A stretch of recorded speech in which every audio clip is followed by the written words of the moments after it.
तो दोस्तों PNB bank ने अपनी क्वार्टर फोर डिस्क्लोज कर दिया है। तो चलिए देखते हैं क्या है क्वार्टर फोर के नंबर्स के अंदर। लेकिन उससे पहले बता दूं, कंपनी की ओर से डिविडेंड की भी अनाउंसमेंट की गई। इस क्वार्टर में अच्छा खासा डिविडेंड आप कर सकते हैं। ₹2.90 के हिसाब से डिविडेंड दिया जा रहा है। कल बैंक ऑफ बड़ौदा ने भी अच्छा खासा डिविडेंड दिया था। आज पीएनबी की तरफ से भी एक अच्छा खासा डिविडेंड दिया गया है। 3% के आसपास का डिविडेंड है।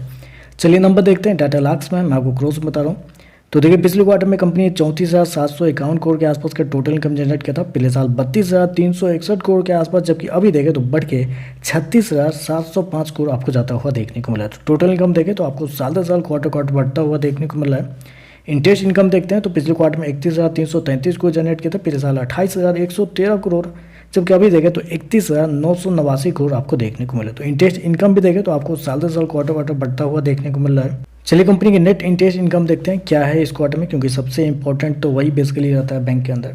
तो देखिए पिछले साल कंपनी का नेट इंटरेस्ट इनकम लगभग बोल सकते हैं 10,363 करोड़ था। पिछले क्वार्टर में देखते हैं तो 11,032 करोड़ के आसपास, जबकि इस क्वार्टर में देखते हैं तो कंपनी का नेट इंटरेस्ट इनकम 10,757 करोड़ आपको जाता हुआ देखने को मिला। तो कंपनी का नेट इंटरेस्ट इनकम देखें साल दर साल तो बढ़ा है, लेकिन क्वार्टरली बेस पे जाते हैं तो आपको गिरता हुआ देखने को मिल रहा है। जबकि मार्केट का जो अनुमान था वो था लगभग 11,308 करोड़ के आसपास। तो यहाँ पे देखें तो मार्केट का जो अनुमान था उससे कमजोर कंपनी का नेट इंटरेस्ट इनकम आपको आता हुआ देखने को मिला। तो आप कह सकते हैं थोड़ा सा बिलो एस्टिमेट आपको देखने को मिल रहा है।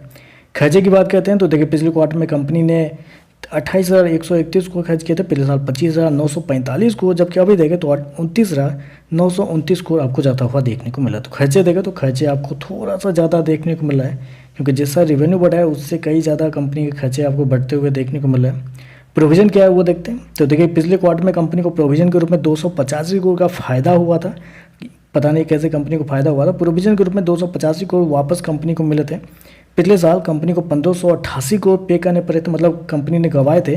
जबकि इस क्वार्टर में कंपनी के जो प्रोविजन है मात्र 360 करोड़ के आसपास आपको देखने को मिल रहा है।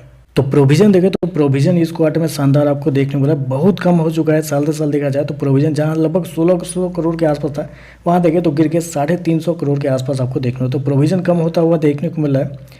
चलिए कंपनी का नेट प्रॉफिट क्या निकलता है वो देखते हैं। तो देखिए पिछले क्वार्टर में 4,508 करोड़ का प्रॉफिट था। पिछले साल 3,010 करोड़, जबकि अभी देखें तो बढ़ के 4,567 करोड़ आपको जाता हुआ देखने को मिला। तो साल दर साल जाते हैं तो साल दर साल कंपनी के प्रॉफिट के अंदर लगभग बोल सकते हैं 51 से 52% के आसपास की तेजी आपको देखने को मिल रही है। जबकि क्वार्टरली बेस पे जाते हैं तो क्वार्टरली बेस पे 1% के आसपास का जंप है। तो कंपनी का प्रॉफिट देखें तो क्वार्टरली बेस पे हल्का सा बढ़ा है, लेकिन साल दर साल एक बड़ी तेजी आपको देखने को मिल रही है। हालांकि इतनी बड़ी तेजी से आपको सरप्राइज भी नहीं होना है। क्यों नहीं होना है? क्योंकि मार्केट को ऑलरेडी पता था कि इतना बड़ा प्रॉफिट आपको देखने को मिल सकता है इस क्वार्टर में।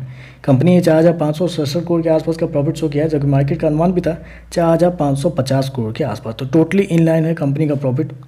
चलिए कंपनी का एनपीए का निकलता है वो देखते हैं। तो ग्रॉस एनपीए की बात करते हैं तो कंपनी का ग्रॉस एनपीए पिछले साल 5.73% के आसपास था। अभी देखें तो गिर के 3.95 है, जबकि पिछले क्वार्टर में 4.09 के आसपास था। जबकि नेट एनपीए देखें तो 0.73% से गिर के 0.40 आता हुआ देखने को मिला, जबकि पिछले क्वार्टर में 0.41 के आसपास था। तो नेट एनपीए ग्रॉस एनपीए दोनों देखें तो आपको संभलता हुआ देखने को मिला। तो ओवरऑल देखें तो नंबर थोड़े से मिक्स कहेंगे, क्योंकि बेसिकली देखिए प्रॉफिट अच्छा है, प्रॉफिट में कोई दिक्कत नहीं। जितना मार्केट की एस्टिमेट था उतना ही देखने को मिला। एनपीए के अंदर सुधार आपको देखने को मिला है। कंपनी के प्रोविजन कम होते हुए देखने को मिला, अच्छी बात है। लेकिन एक ही जगह पे कंपनी के नंबर थोड़े से कमजोर देखने को मिले, वो है कंपनी का नेट इंटरेस्ट इनकम, क्योंकि क्वार्टरली बेस पे कंपनी का नेट इंटरेस्ट इनकम गिरता हुआ देखने को मिला है। और जितना मार्केट का अनुमान था उससे थोड़ा सा कम आपको देखने को मिला है। तो चलिए बस आज के लिए बस इतना ही। वीडियो पसंद आए तो लाइक कीजिएगा, साथ में साथ चैनल को सब्सक्राइब जरूर कीजिएगा। धन्यवाद।